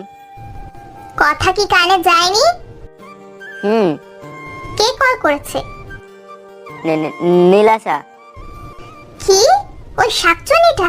ফোন ধর আর স্পিকার অন কর। আচ্ছা। আমি কলটা রিসিভ করে স্পিকার অন করলাম। কই তুমি? এই তো আসতেছি। এতক্ষণ লাগে? আচ্ছা তাড়াতাড়ি আসো, আজ তোমায় নিয়ে নদীর পাড়ে ঘুরতে যাব। আচ্ছা। আচ্ছা তুমি তাড়াতাড়ি আসো, বাই। ফোন কেটে দিল। এদিকে রাফাত তার ভাইয়ের মৃত্যুতে গভীরভাবে শোকাহত। সে মনে মনে ঠিক করে নেয় যে বিএমএস কে মেরে তার ভাইয়ের মৃত্যুর প্রতিশোধ নেবে। আমার ভাইকে যে কে মেরেছে তাকে আমি ছাড়বো না। বিএমএস কে আমি ধ্বংস করব বুদ্ধি দিয়ে। রাফাতের ডান হাত আশরাফুল। কিন্তু কিভাবে ভাই? এমবিপিএস অনেক মাত্রা ঠান্ডা খেলোয়াড়, ওকে মারা এত সহজ হবে না ভাই। আমিও ওর লোক, কিন্তু আমি এই মাফিয়া সিটিতে কিং হতে চাই। বিএমএস এর সাথে গেম খেলবো। ওর কাছ থেকে শিখা যে এই মাফিয়া গেম কিভাবে খেলেন। ওর সাথে এবার শুরু হবে মাফিয়া গেম। ওর বুদ্ধি দিয়ে মারবো ওকে। নীলাশা ফোন কেটে দিল। আমি দেখলাম নীলাদ্রি গাড়ি থেকে নেমে কাঁদতে কাঁদতে চলে যাচ্ছে। আমিও গাড়ি থেকে নেমে তার পিছিয়ে পিছিয়ে যেতে থাকলাম। সে সমানে কেঁদেই চলেছে। কাঁদতে কাঁদতে সে নদীর দিকে যেতে থাকে। আমি তার হাতটা ধরলাম। আমি জীবনে এই প্রথমবার কারো হাত ধরলাম। আরে ওদিকে কোথায় যাচ্ছেন আর কাঁদতেছেন কেন? মরতে যাচ্ছি, আর আমি কাঁদলে তোর কি? এগুলো কি আজে বাজে বকছেন? হ, আমি আজে বাজে বকছি, আমি পাগল, তুই যা। কথা বলতে বলতে নীলাদি দিল নদীতে ছাপ। নীলাদি সাঁতার পারত না, এটা রিহান জানতো। এটা জানার পিছনে একটা গল্প আছে। রিহানও নদীতে ছাপ দেয়। নীলাদ্রির প্রায় ডুবুডুব অবস্থা। তখনই রিহান নীলাদ্রিকে ধরে নদী থেকে পাড়ে তোলে। দুজনেই কাক ভেজা হয়ে গেছে। আপনি কি পাগল হয়ে গেছেন? রিহান এবার নীলাদ্রির গালে কষে একটা চর মারে। ফর্সা গালটাতে একটা চর মারার কারণে লাল হয়ে আছে। নীলাদ্রি কান্না করতেছে। তোমার যদি কিছু হয়ে যেত তখন আমার কি হতো ভেবে দেখছো? নীলাদ্রির তো এমন অবস্থা, পুরাই বোকা বনে গেছে। তার কাছে সব যেন কেমন এলোমেলো লাগছিল। আমার কিছু হয়ে গেলে তোর কি হতো? আমি তোর কে হই? চুপ হয়ে রইলাম। আর তুমি কিভাবে জানলে আমি সাঁতার পারি না? বলতেই হবে? হুম, থাক না কিছু রহস্য। আমার কিন্তু এগুলো ভালো লাগে না। তুমি বলবা কি বলবা না? বলতে তো চাচ্ছি না। শুধু আমি একা নই, তোমার পাঠক পাঠিকারাও জানতে চাই। তাই তুমি যদি এখন না বলো তাহলে আমি আবার নদীতে ঝাঁপ দেবো। আচ্ছা বলবো, কিন্তু আগে বলো তুমি কি আমায় ভালোবাসো? জানি না। তাহলে আমিও বলবো না। হ, ভালোবাসি তোমায়, কিন্তু কখন কবে থেকে এটা আমি নিজেও জানি না। তাহলে আজকের ঘটনা শোনার পর থেকে তুমি আর আমায় ভালোবাসবে না? কেন? তাহলে শোনো। বলো। আশরাফকে চেনো? ওনার কথা আমার বাবার মুখে শুনেছি। উনি আর আমার বাবা নাকি বেস্ট ফ্রেন্ড ছিল। তারা নাকি একে অপরকে ছাড়া কিছুই বুঝতো না। কিন্তু আমার বাবা ঢাকায় চলে আসে কাজের জন্য, আর উনি রাজশাহীতে চলে যান, কারণ উনি একজন ওসি ছিলেন এবং তার পোস্টিং হয়েছিল রাজশাহীতে। আমার যখন 11 বছর, তখন বাবা আমাকে বলে আমার প্রাণের বন্ধু আশরাফ আঙ্কেল আর তার পরিবার রোড অ্যাক্সিডেন্টে মারা যায়। সেই দিন আমার বাবা খুব ভেঙে পড়েছিল। আশরাফ আঙ্কেলের নাকি একটা ছেলে ছিল। আমার বাবা আর ওনার ইচ্ছে ছিল আমরা বড় হলে আমাদের দুজনকে বিয়ে দেবে, কিন্তু উনি তার আগে পরিবার সহ মারা যান। সব মিথ্যে, সব মিথ্যে। আশরাফ সাহেব হলো আমার বাবা। নীলাদ্রি অবাক। ওতে আমার বাবাকে ওখানকার এক ড্রাগস স্মাগলার, তার নাম রেশাদ, সে আমার বাবা মাকে মেরে ফেলে, কারণ আমার বাবা ওখানে ওদের এগুলো খারাপ কাজ করতে দিত না। 2010 সালে আমার যখন 11 বয়স, দিনটা ছিল সোমবার। আমি বিকালবেলা আমার বন্ধুদের সাথে খেলা শেষ করে বাসায় আসি। আমি বাসায় ঢুকতে যাব, তখন দেখি রিশান তার লোকজন নিয়ে বের হচ্ছিল। আমি গিয়ে আমার বাসায় ঢুকি আর দেখি যে আমার বাবা মাকে ওরা গুলি করেছে। আমি এগুলো দেখে জোরে চিৎকার করে কাঁদতে কাঁদতে মার কাছে যাই। আমার মা ততক্ষণে মারা গেছে, আমার বাবা তখন বেঁচে ছিল। উনি আমাকে দেখতে পেয়ে বলল, বাবা, আমায় রিশান মেরেছে, আমি তো পারলাম না। তুই এই দেশে থেকে অপরাধীদের পরিষ্কার করিস বাবা, ব্ল্যাক মাফিয়াদের ধ্বংস করে দিবি বাবা। যখন তোর কাজ শেষ হবে তখন তুই আবার ভালো হয়ে যাবি। না বাবা, আমি তোমার কিচ্ছু হতে দেবো না। না রে, আমার কাছে আর সময় নাই। আর শোন, আমার ইচ্ছা ছিল যে রাফিউলের মেয়ের সাথে তোর বিয়ে দেব। এই কথা বলেই তিনি আর থাকলেন না, চলে গেলেন। আমি আমার মা বাবার দাফন শেষ করে আমার বাবার গুলি নিয়ে চলে যাই রিশানের বাড়িতে। আমি ওর বাড়িতে ঢুকতে জেলেই যতজন আমাকে আটকাতে এসেছিল সবাইকে গুলি করি। তারপর চলে যাই রিশানের বাড়িতে। গিয়ে দেখি ও বসে আছে। আমায় দেখে বলল, রিশান বলল, কে রে তুই এভাবে বাসা ঢুকে পড়ছিস? BMS। ওকে আর কিছু বলার সুযোগ না দিয়ে শাট শাট করে 3টা গুলি চালাই। একটা ওর কপালে, আর একটা ওর বুকে, আর একটা ওর পেটে লাগে। ওখান থেকেই আমার শুরু হয় মাফিয়া লাইফ, BMS। তারপর আমি চলে আসি কুমিল্লাতে, আর ওখানেই আমার পরিচয় হয় প্রীতম, সিজান, মানিক। ওদের নিয়ে নেই আমার এই মাফিয়া রাজ্যে। ওরা আমার জন্য জীবনও দিয়ে দিতে পারে। আমি আস্তে আস্তে সব ব্ল্যাক মাফিয়াদের মেরে ফেলি, আর ওখান থেকে যা টাকা পাই সব টাকা গরিবদের মাঝে ফেলিয়ে দেই। সব ব্ল্যাক মাফিয়াদের আমি মেরে দিয়েছি। এখন শুধু এই ঢাকাতে একটা আছে। ঢাকাতে আসার আমার 2টা কারণ। এক হলো এখানে একজন ব্ল্যাক মাফিয়া আছে, আর দ্বিতীয় হলো তুমি নীলাদ্রি। বর্তমান আমি সব কথা বললাম মাথা নিচু করে। তারপর আমি মাথা নিচু করে বললাম, নীলাদ্রি তুমি যদি আমায় পুলিশে দিতে চাও দিতে পারো, কিন্তু এখন আমায় কেউ ধরতে পারবে না। আমি আগে লাস্ট ব্ল্যাক মাফিয়াকে মারবো, তারপর আমি নিজে আত্মসমর্পণ করব। আমি কথাগুলো শেষ করে নীলাদ্রির দিকে তাকালাম, দেখলাম নীলাদ্রির চোখে জল। তুমি ভাবলে কিভাবে আমি তোমাকে পুলিশের হাতে তুলে দিব?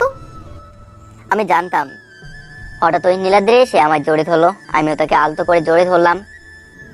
শুরু হলো ভালোবাসার এক নতুন অধ্যায়, যে অধ্যায় একটা ছেলে আর একটা মেয়ে ছোটবেলা থেকে যাদের ছিল বিয়ে হবার কথা, আজ তারা জড়িয়ে গেল এক ভালোবাসার বন্ধনে, যেখানটাতে থাকবে না কোনো রাগ, কোনো হিংসে, কোনো মনোমালিন্য, থাকবে শুধু অফুরন্ত ভালোবাসা।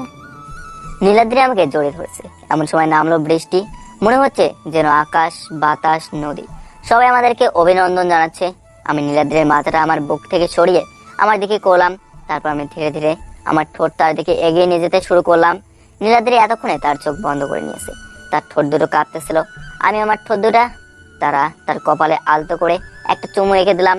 নীলাদ্রি মনে করেছিল যে তার সাথে অন্য কিছু হয়তো হবে। তুমি তো ভয় পেয়ে গেছিলে ভিতর ডিম একটা। নীলাদ্রির এরকম কথা শুনে হঠাৎ করে তার হাত দিয়ে আমার মাথা ধরে আমার ঠোঁটের সাথে তার ঠোঁট এক করে দিল। 2 মিনিট পর এটা কি হলো? কোনটা কি হলো? তুমি কিস করলে কেন? বারে, এখন হচ্ছে তুমি আমার সম্পত্তি, তাই আমার যা ইচ্ছে আমি তাই করব। আর তাছাড়া তুমি আমার ভিতর ডিম বলেছিলে না? লে হালুয়া। আচ্ছা চলো, এখন অনেকক্ষণ ধরে ভেজা কাপড়ে আছো, ওষুধ করবে তোমার। আচ্ছা চলো। তারপর আমরা গিয়ে নীলাদ্রির গাড়িতে উঠলাম। এদিকে বৃষ্টি হচ্ছে। আমি তোমায় ড্রপ করে দিব। আরে না, লাগবে না। তুমি এত বেশি কথা বলো কেন? আচ্ছা চলো। গাড়ি চলতে চলতে আমার মেসের সামনে এসে দাঁড়ায়। আচ্ছা যাও তাহলে। বাই। বাই। আমি গাড়ি থেকে নেমে আসতে যাব, পেছন থেকে নীলাদ্রির ডাক। রিহান, কি? শোনো। আমি ওর কাছে এগিয়ে গেলাম। বলো। নীলাদ্রি আমার হাত ধরে টেনে নিয়ে আমার কপালে একটা চুমু দিয়ে বলল, বাই। আমি আর দাঁড়ালাম না। এদিকে এই সিজন মানিক, দেখ ভাই একটা মেয়ের সাথে। কই কই? কোথায়? ওরা দুজন গেম খেলতেছিল, কিন্তু প্রীতমের কথায় ওরা রীতিমতো দৌড়ে যায়। ভাই এটা আমি কি দেখলাম? ভাই একটা মেয়ের সাথে। এই দেখ দেখ, মেয়েটা ভাইয়ের হাত ধরে টান দিল। শুধু টানে দিল না রে, আবার চুমুও দিল। ভাই এই রোমান্টিক সিন দেখে তো আমার মনে এখনো প্রেম করতে চায়। অন্যদিকে আমি আর নীলাদ্রির কাছে দাঁড়াই না, আমি আমার মেসের ভেতরে চলে আসলাম। এসে দেখি ওরা তিনজন আমার দিকে কেমন দৃষ্টিতে তাকিয়ে আছে। কি হয়েছে? আমি কি চিড়িয়াখানার কোনো প্রাণী নাকি যে এইভাবে দেখছিস? আমি এই কথা বলে একটা প্যান্ট আর একটা টি শার্ট নিয়ে বাথরুমে গিয়ে গোসল করে চেঞ্জ করে নিলাম। আমি বাইরে আসতেই দেখি ওরা তিনজন একসাথে। ভাই ভাবিকে আমাদের পছন্দ হয়েছে। আমি অবাক। কি এর ভাবি? কার ভাবি? কেমন ভাবে? এ ন্যাকা ষষ্ঠী, যেন কিছু জানে না। একটা মেয়ে যে আপনাকে নামিয়ে দিয়ে গেল। তারপর আপনার হাতটাও ধরেছিল। তারপর আপনাকে ইয়েও দিয়েছিল। আমি তো বুঝে ফেলছি এরা সব দেখছে। নীলাদ্রির উপর আমার এখন খুব রাগ হচ্ছে। ওর এখানে এসে চুমু দেওয়া লাগবে কেন? তা ভাই ভাবির নাম কি? কি আর করার, আমার সবকিছু ঠিকঠাক বলা ছাড়া। নীলাদ্রি। কোথায় পড়ে? আমি আর ও একই ক্লাসে পড়ি। কার মেয়ে? এমপির। কি? রে। তারপর ওদেরকে নদীর পাড়ে সবকিছুই খুলে বলি। ও ভাই বুঝলাম, তার মানে এই মেয়েটাই আপনার ছোটবেলার রাজকুমারী।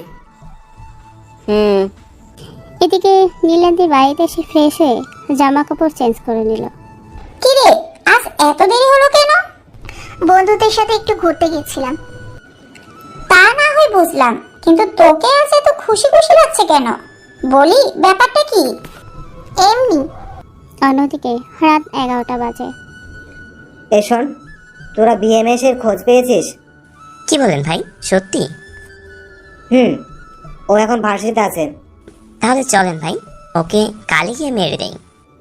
দেখ সালাম মূর্খ, ওকে যদি এত সহজে মারা যেত তাহলে আজ মাফিয়া কিং এ বিএমএস না আমি হতাম, বুঝেছিস? ও তাহলে কি করবেন? আমি তোদেরকে ওর সব ডিটেলসে দিয়ে দেব। তোরা কয়েকদিন ওর ওপর নজর রাখতে হবে। সকাল হয়ে গেছে। নীলাদ্রি ভার্সিটিতে এসে রিহানের জন্য অপেক্ষা করতেছিল, কিন্তু রিহান এখনো আসছে না। নীলাদ্রি অপেক্ষা করতে করতে দেখে রিহান আসতেছে। নীলাদ্রি রিহানের কাছে যাওয়ার আগে সেখানে নীলাশা চলে আসে। আমি দেখতেছি নীলাশা আমার দিকে আসতেছে। এই তোমার আসতে এতক্ষণ লাগে, আর কাল তুমি আসলে না কেন? চুপ হয়ে রইলাম। নীলাশা আমার হাতটা ধরে আমি নীলাদ্রির দিকে তাকালাম, কেমন যেন রাগের দৃষ্টিতে তাকিয়ে আছে। কি হলো বলো? ঘুম থেকে উঠতে দেরি হয়ে গেছিল। নীলাশা আমার আরো কাছে এগিয়ে আসলো। ও এমন সময় দেখি নীলাদ্রি আমাদের কাছে এসে গেছে। এই মেয়ে সরো। নীলাশাকে আমার কাছ থেকে সরে দিয়ে, কেন? ও আচ্ছা আচ্ছা, তোমাকে তো বলাই হয়নি আমি আর রিহান একে অপরকে ভালোবাসি। কি সত্যি? রিহান ও যা যা বলছে সব কি সত্যি?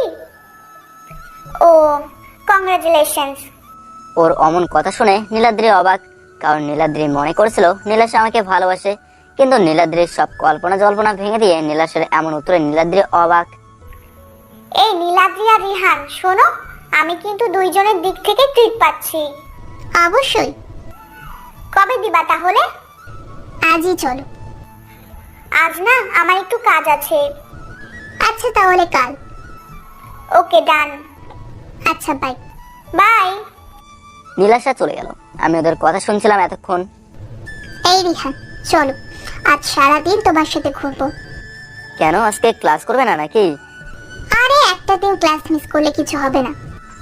নীলাদ্রি আমার হাত ধরে যে গাড়িতে তুলতে যাবে, তখনই মানিক, সিজন, প্রীতম আমাদের সামনে এসে হাজির। হাই ভাবি। হ্যালো, বাট তোমাদের তো চিনলাম না। কেন ভাই, আপনাকে আমাদের কথা কিছু বলেনি? কই না তো। ও আচ্ছা, শোনেন, আমরা হলাম বিএমএস এর ভাই, ওনার সাথে থাকি আমরা। ও এখন বুঝলাম। কিন্তু যাই বলেন, আপনাকে আমাদের ভাইয়ের সাথে দারুণ মানিয়েছে। তোরা আজ ক্লাস করবি না? কির ক্লাস আজকে? আজকে ভাবি আমাকে ট্রিট দিবে। আপনার যদি ক্লাস করার ইচ্ছে থাকে তাহলে আপনি যান, আমরা যাবো না।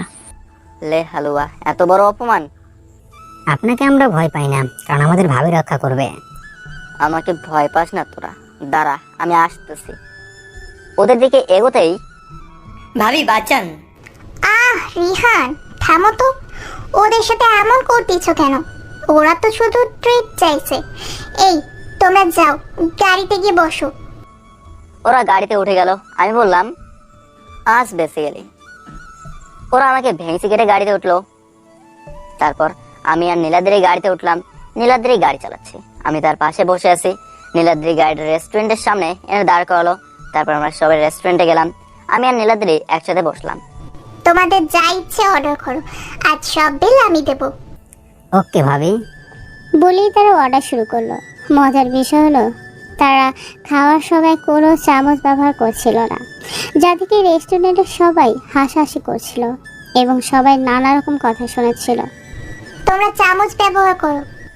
হঠাৎ করেই আমি দাঁড়িয়ে গেলাম। তারপর বলা শুরু করলাম, এক্সকিউজ মি, আপনাদের সবার উদ্দেশ্যে আমার কিছু বলার আছে। আপনারা যে ওদের চামচ ছাড়া খাওয়া দেখে হাসতেছেন, একটা কথা কি ভুলে গেছেন যে আমরা যখন জন্মের পর প্রথম খাবার খেয়েছিলাম, সেটা কিন্তু আমাদের মা নিজের হাতেই আমাদের খেয়ে দিয়েছিল। আমাদের মা কিন্তু প্রথম এই হাত দিয়েই আমাদের খাওয়া শিখেছিল। আমাদের দেশের স্বাধীনতার জন্য, আমাদের মাতৃভাষার জন্য, আমাদের বাঙালি সংস্কৃতির জন্য 30 লক্ষ মানুষ তাদের জীবন দিয়েছে। কিন্তু আজ সামান্য 2 দিনের বিদেশি রীতির জন্য আপনারা আমাদের বাঙালি রীতিকে দেখে হাসছেন। বাবা, ধিক্কার জানাই এমন বাঙালিকে যারা বিদেশি রীতির জন্য নিজেদের বাঙালি রীতিকে নিয়ে হাসাহাসি করে। আমি আর কিছু বললাম না, সেখান থেকে চলে আসলাম। আমি বাইরে দাঁড়িয়ে আছি। তারপর দেখি নীলাদ্রি সহ ওরা 3 জন আসতেছে। আমি বললাম, কি হলো, আসতে এত দেরি হলো কেন? আরে ভাই বলো না, তুমি যে বলে আসলা তাতে সবাই তাদের ভুল বুঝতে পারছে। তারা তোমাকে খুঁজতে ছিল। আর ওরা সবাই এসে আমাদেরকে সরিও বলেছে। ও আচ্ছা, বুঝছি, এখন চলো। নীলাদ্রি, রিহান, জিহান, প্রীতম, মানিক দাঁড়িয়ে আছে। তারা গাড়িতে উঠতে যাবে তখনই পিছন থেকে 10-12 জনের মতো কিছু বকাটে ছেলে নীলাদ্রিকে নিয়ে বাজে বক্তব্য করছিল। আশিক ভাই, দেখেছো মালটাকে? রে, কি ফিগার! আমি আর চুপ থাকতে পারলাম না। কে বললি এই কথাটা? কেন, কি করবি তুই, আমি বলেছি। আমাকে ধাক্কা দিয়ে বলল আশিক। আমি আর চুপ থাকতে পারলাম না। আমি 5 পা পিছিয়ে এসে পিছনে ঘোরলাম, তারপর আমার ঘাটটা ঘুরিয়ে ফোটালাম। তোমাদের ভাই এগুলো কি করতেছে? ভাবি আপনি শুধু দেখতে থাকেন। ভাবি বিনা টিকিটে এখন অ্যাকশন মুভি দেখেন। আমি আশিকের দিকে দৌড়ে গিয়ে একটা সুপারম্যান পাঞ্চ দিলাম। আশিক সহ ওখানে যারা ছিল সবাই আশিকের সাথে ধাক্কা খেয়ে পড়ে গেল। আশিকের মুখ দিয়ে রক্ত পড়তেছিল। তারপর ওরা একে একে আমাকে মারতে আসলো। আমিও কাউকে সুপারম্যান পাঞ্চ, কাউকে সুপার কিক মারতেছি। সবাই ওরা ধরা মার খেয়ে এখন পড়ে আছে। তারপর আমি আশিকের কাছে গেলাম। মেয়েরা মায়ের জাতি, এখন থেকে তাদের সম্বন্ধে কিছু বলার আগে তোকে এই 3টের কথা মনে পড়বে। আর একটা কথা, তোর কিন্তু মেয়েদের শক্তি সম্পর্কে কোনো ধারণাই নেই। আমি চলে আসলাম নীলাদ্রির দিকে। যখন মারামারি হচ্ছিল তখন নীলাদ্রি বারবার বলছিল সৃজনদের যে তোমরা যাও, রিহানকে থামাও, আর না হয় তোমরা ওকে সাহায্য করো। আরে ভাবি, ভাইয়ের ওরা কিছুই করতে পারবে না, আর ভাইয়ের কারোর সাহায্যও লাগবে না। ভাই তো এমনি এমনি বিএমএস হয়নি। আমি মারামারি শেষ করে তাদের কাছে গেলাম।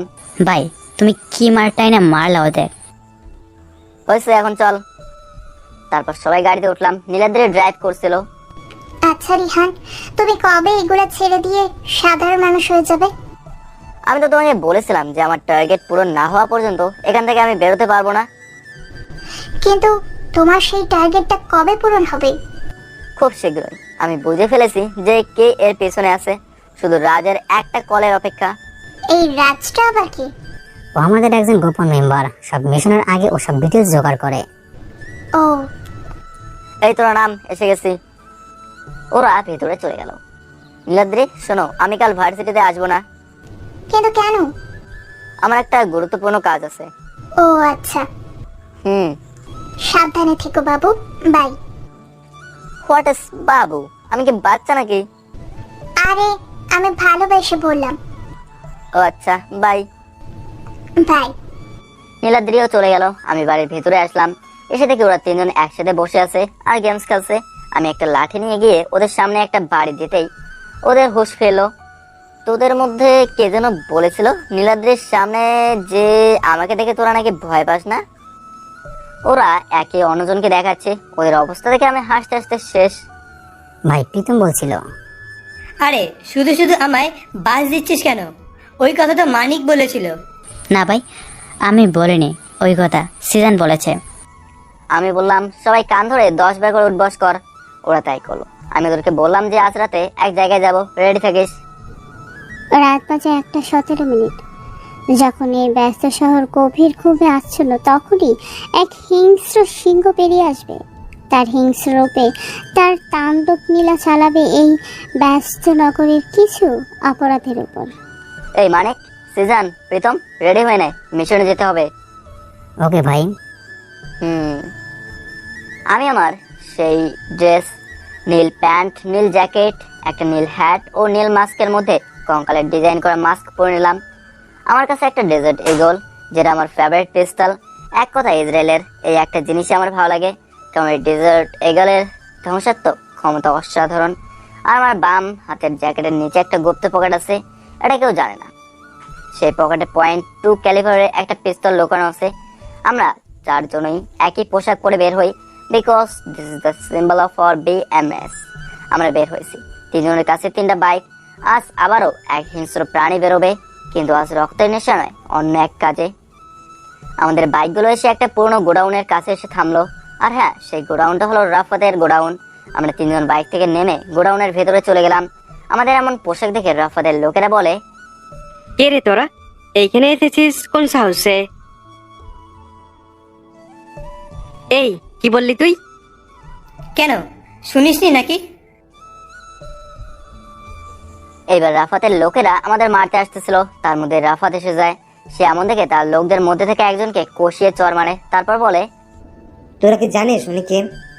উনি হলেন আমাদের বাংলাদেশের নাম্বার 1 মাফিয়া, যার নাম শুনলে সবাই থরথর করে কেঁপে ওঠে। রাফাতের কথা শুনে সব লোক হাঁটু মুড়ে বসে যায়। প্রীতম আমাকে একটা চেয়ার এনে দিল। আমি বসলাম। তারপর একটা সিগারেট ধরালাম। ভাই আপনি কেন এখানে আসতে গেলেন? আমাকে বললে তো আমি চলে যেতাম। আসলাম তোকে দেখতে, কেমন কাজকর্ম করতেছিস। তারপর ওর সাথে আরো অনেক কথাবার্তা হলো। আমি যে চলে আসতে যাব তখন রাফাতের ডান হাত আশরাফুল আমার দিকে তাকিয়ে মুচকে আসলো। আমিও তার দিকে তাকিয়ে আসলাম।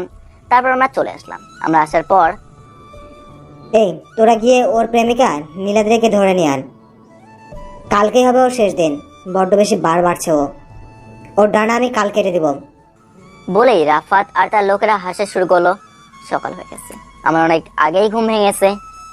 ভাই আজকে আমরা ভার্সিটিতে গেলাম না কেন? হ্যাঁ ভাই, কেন গেলাম না? কারণ আছে রে, একটু সবুর কর, তাহলেই তোরা বুঝতে পারবি। এদিকে নীলাদ্রি তার গাড়ি নিয়ে যাচ্ছে ভার্সিটির উদ্দেশ্যে। হঠাৎ করে তার গাড়ির সামনে পিছনে ডান বামে চারদিক থেকে 4টা গাড়ি এসে সেখান থেকে লোকজন টেবে নীলাদ্রিকে বের করে। কলার ফ্রম মাখা রুমাল শুকিয়ে অজ্ঞান করে তুলে নিয়ে যায়। অন্যদিকে ফোনটা বেজে উঠলো আমার। রাজের কল আসছে। হ্যাঁ রাজ, বল। ভাই আপনার সব সন্দেহ ঠিক। আমি আগেই বুঝে গেছিলাম। ভাই আমি এখানে আছি। ওকে, তুই ওখানে থাকিস। ফোনটা কাটার পরে আরেকটা ফোন আননোন নাম্বার থেকে। হ্যালো, কে? আমি রাফাত। রাফাত, বল। তা আজ তুই অন্য নাম্বার থেকে? এ শোন, আমাকে আর তুই করে বলবি না। আর তোর আনারকলিকে আমি এখানে তুলে এনেছি, বুঝছিস? ওকে যদি বাঁচাতে চাস তাহলে আমাদের ডেরায় চলে আয়। এ রাফাত, তুই কিন্তু বিরাট বড় ভুল করতেছিস। Hello hello. ফোন কেটে গেল। যেটা ভেবেছিলাম সেটাই হলো। আমি আর দেরি না করে চলে গেলাম ওর গোডাউনে। আজ আমি আমার আর বিএমএস এর ড্রেস না পরে সাধারণ ড্রেস পরে চলে গেলাম। শুধু আমার ফেভারিট গানটা নিয়ে বেরিয়ে পড়লাম। তোর রেডি থাকিস, রাফাত নীলাদ্রিকে কিডন্যাপ করে আমাকে হুমকি দিচ্ছে। কি, ওর এত বড় সাহস? আমি গেলাম। তারপর আমি আমার বাইক নিয়ে বেরিয়ে গেলাম। আমি চলে আসছি রাফাতের গোডাউনে। রাফাতের গোডাউনে ঢুকে আমি দেখলাম নীলাদ্রির মুখ বাঁধা। সে আমাকে দেখে কিছু বলার চেষ্টা করলো, কিন্তু তার মুখ বাঁধা থাকায় কিছু বলতে পারলো না। রাফাত আমাকে দেখে, আসুন হিরো আসুন। তুই এই কাজ করে অনেক বড় ভুল করেছিস। এই গলা নামিয়ে কথা বল। আর মনে রাখিস, এটা তোর এরিয়া না, তাই হিরোগিরি কম দেখা। আমি ওর কথা শুনে হাসতে থাকলাম। কিরে, অগ্রিম মৃত্যুর শোকে পাগল হয়ে গেলে নাকি? যে এরকম পাগলের মতো হাসছিস? না রে, আমি তোর মৃত্যু দেখতে পেয়ে হাসছি। শোন ভাই, এইসব তোর স্বপ্নই থেকে যাবে। আচ্ছা শোন, তোর মরার আগে শুনে যা, তুই যে ড্রাগস স্মাগলার নারী পাচারকারীদের খুঁজতে এখানে এসেছিস, সেটা আর কেউ নয়, সেটা হলাম আমি। কিন্তু তুই সেটা ধরতেই পারিসনি। আর আমি তোর সাথে থেকেই তোর সাথে গেম খেলেছি। কিন্তু তুই সেটা ধরতেও পারিসনি। আর আজ তোকে মেরে আমি হব mafia king. Boys, so let starts. ওকে গুলি করে সবাই ওর বুক ঝাঁঝরা করে দাও। কিন্তু কেউ তাকে গুলি করছে না দেখে রাফাত আবার বলা শুরু করলো। কি হলো, তোমরা দাঁড়িয়ে কি দেখছো? ফায়ার! কিন্তু কেউ গুলি চালাচ্ছে না। তারপর রিহান হাসা শুরু করলো। কি হলো, এরা কেন তোর কথা শুনছে না? এই কথা বলে রিহান আবার হাসা শুরু করলো। তাহলে শোন, তোর ভাইকে মারার পর তোর ডান হাত হিসেবে যে তোর দলে যোগ দেয় সে হলো আশরাফুল, আর আশরাফুল হলো রাজ। আমার কথা শুনে রাফাত সহ ওখানে থাকা সবাই অবাক। ততক্ষণে সিজন প্রীতম মানিকও চলে আসছে। আমি আবার বলা শুরু করলাম। রাফাত শোন, তোর উপর আমার অনেকদিন থেকেই সন্দেহ ছিল তোর উপর। তখন তোর ভাই ছিল তোর ডান হাত, কিন্তু আমি তাকে মেরে দেই, কারণ সে নীলাদ্রিকে তুলে নিয়ে গেছিল। তোর ভাই মারা যাওয়ার পর আমি রাজকে তোর দলে ঢুকে দিলাম আশরাফুল হিসেবে। আর আশরাফুল ওরফে রাজ আমি তোর সব কুকুরটির খবর দিতে থাকে। আমি একটা শর্টের সময় খুঁজতেছিলাম তোকে মারার, আর সেটা এসেও গেল। শোন, এই মাফিয়ার দুনিয়াটা তোর মতো বাচ্চাদের জন্য নয় রে। এখানে যে যত তার শত্রুর সাথে গেম খেলতে পারে, জয় তারই হয়। রাফাত এই কথা শুনে তার গুলি বের করতে যেই আমাকে মারতে যাবে, তার আগে পেছন থেকে একটা গুলি চলে, যেটা তার মাথার পেছন দিক দিয়ে ঢুকে কপাল ফুটো করে বেরিয়ে গেল। আর গুলিটা মেরেছে রাজ। চোখের সামনে রাফাতের নিথর দেহটা পড়ে থাকে। নীলাদ্রির বাঁধন খুলে দেওয়া হয়, তখন সে দৌড়ে এসে আমাকে জড়িয়ে ধরে কান্না করে দেয়। আজ তো তোমার মিশন শেষ, এখন তো সাধারণ মানুষ হয়ে যাও। চলো না, আমরা অনেক দূর চলে যাই। এখন আমি ভালো হয়ে যাব। কিন্তু তখনই পুলিশ এসে যায় আর বলে, hands up BMS, you are under arrest. আমি হেসে দিলাম তার কথা শুনে। ইন্সপেক্টর, আমি যদি না চাই তাহলে আমাকে কেউ ধরতে পারবে না, কিন্তু আমি আজ ধরা দেব, কারণ আমার মিশন শেষ। পুলিশ আমাকে হাত করা পরিয়ে নিয়ে যাবে। এমন সময় নীলাদ্রি, ওকে ছেড়ে দিন অফিসার। না নীলাদ্রি, তুমি আর বাধা দিও না, আমার জন্য অপেক্ষায় থেকো। নীলাদ্রি আর কিছু বললো না। তখন সেজান, প্রীতম, মানিক, রাজ ওরা বলে, ইন্সপেক্টর ভাইয়ের সঙ্গে আমরা জড়িত ছিলাম, তার প্রত্যেকটা কাজে আমরা জড়িত, তাই আমরা সমান অপরাধী ও দোষী। ওদের কথা শুনে আমার চোখ দিয়ে আপনা আপনি জল পড়লো। তারপর ইন্সপেক্টর আমাদেরকে নিয়ে চলে গেল। পরের দিন আদালতে তোলা হয়েছে আমাদের। আপনাদের কিছু বলার আছে? হ্যাঁ ইওর অনার। আমি একটা দীর্ঘশ্বাস ফেলে বলা শুরু করলাম। আমার বাবা একজন পুলিশ অফিসার ছিলেন, সে তার কর্তব্যের জন্য জীবন দেন। তিনি ড্রাগস স্মাগলারদের হাতে খুন হন এবং আমার মাও আমার বাবা মারা যাওয়ার আগে বলেছিল দেশ থেকে সন্ত্রাস দূর করতে।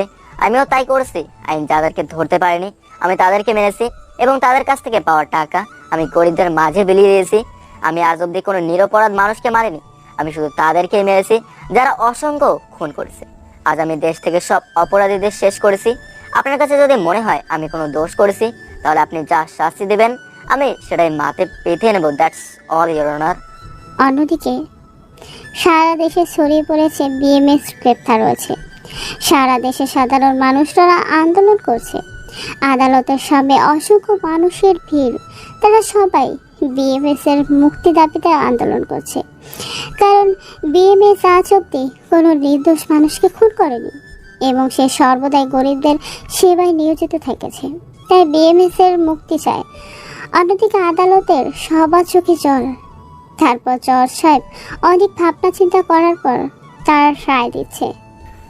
সকল দিক দিয়ে বিবেচনা করে আদালত এই সিদ্ধান্তে উপনীত হয়েছে যে বিএমএস ওরফে রিহান যাদেরকে খুন করেছে তারা সকলেই ড্রাগ স্মাগলার এবং নারী পাচারের মতন ঘৃণ্য কাজের সঙ্গে জড়িত ছিল। তাছাড়াও রিহান গরিবদের বন্ধু হিসেবে পরিচিত, কিন্তু সেই আইনকে নিজের হাতে তুলে নেওয়ায় এই আদালত তাকে 5 লক্ষ টাকা জরিমানা করেছে। এই রায় শোনার সাথে সাথে আদালত যারা উপস্থিত ছিল তাদের সবার মুখে হাসি ফুটল এবং যারা আন্দোলন করছিল তারাও আজ খুব খুশি। আমি আদালত থেকে বের হলাম। বের হয়ে দেখি অনেক অনেক মানুষ আমার জন্য অপেক্ষা করছে। আমি দেখলাম নীলাদ্রি সহ তার বাবা আছে, আর নীলাদ্রির সাথে আরো 4 জন মেয়ে যাদের আমি কখনো দেখিনি আগে। নীলাদ্রি আমাকে দেখে দৌড়ে এসে জড়িয়ে ধরে। তারপর তার বাবা আমাকে বলল, বাবা, তুমি আমার বেস্ট ফ্রেন্ড আশরাফের ছেলে, এখন নতুন জীবন শুরু করো আমার মেয়েকে নিয়ে। আঙ্কেল। আমি সিজানদের খুললাম। তারা দেখি একটু দূরে দাঁড়িয়ে আছে। আমি তাদেরকে ইশারায় ডাকলাম। তারা মনে করেছিল আমি তাদের কথা ভুলে গেছি, কিন্তু তাদের ধারণা ভুল করে। আমি যখন তাদেরকে ডাকলাম তারা এক দৌড়ে এসে আমাকে জড়িয়ে ধরে কেঁদে দিল। আমি বললাম, তোরা আমার নিজের ভাইয়ের থেকেও বেশি কিছু, তোদেরকে ছেড়ে আমি থাকি কি করে? তারপর আমি নীলাদ্রিকে বললাম, নীলাদ্রি, এদের 4 জনকে তো চিনলাম না, শুধু একজনকে চিনি, সে হলো নীলাশা। এ হলো নিশি, এ হলো রিনা, আর এ হলো লামিয়া, আর এরা হলো তোমার এই 4 ভাইয়ের গার্লফ্রেন্ড। নিশি হলো সিজনের, আর নীরা হলো প্রীতমের, আর লামিয়া হলো মানিকের। আর জানো নীলাশা কে তুমি? আমি ভুল ভাবতাম, সে হলো রাজের প্রেমিকা। কি? আমি তো এগুলো কিছুই জানি না। তারপর আমি রাস্তার দিকে তাকালাম, দেখলাম ওরা 4 জন লজ্জায় মাথা নিচু করে আছে। হয়েছে, আর লজ্জা পেতে হবে না, যা করার করেই ফেলছিস। যা, যে যার যার মতো করে তার গফের সাথে গিয়ে দাঁড়া। সবাই যে যার মতো দাঁড়ালো। আমি নীলাদ্রির কাছে গিয়ে বললাম, নীলাদ্রি, আজকে তো আমাদের এই মাফিয়া গল্পটা শেষ হলো, তোমার কিছু বলার আছে নাকি? তাহলে বলে ফেলো। সকল পাঠক পাঠিকাদের উদ্দেশ্যে বলতেছি, এতদিন ধরে সাথে থাকার জন্য আপনাদের অসংখ্য ধন্যবাদ। আর পুরো গল্পটা আপনাদের কেমন লেগেছে দয়া করে জানাবেন। আবার দেখা হবে কোনো নতুন গল্পে। ততক্ষণ অবধি সুস্থ থাকুন, ভালো থাকুন।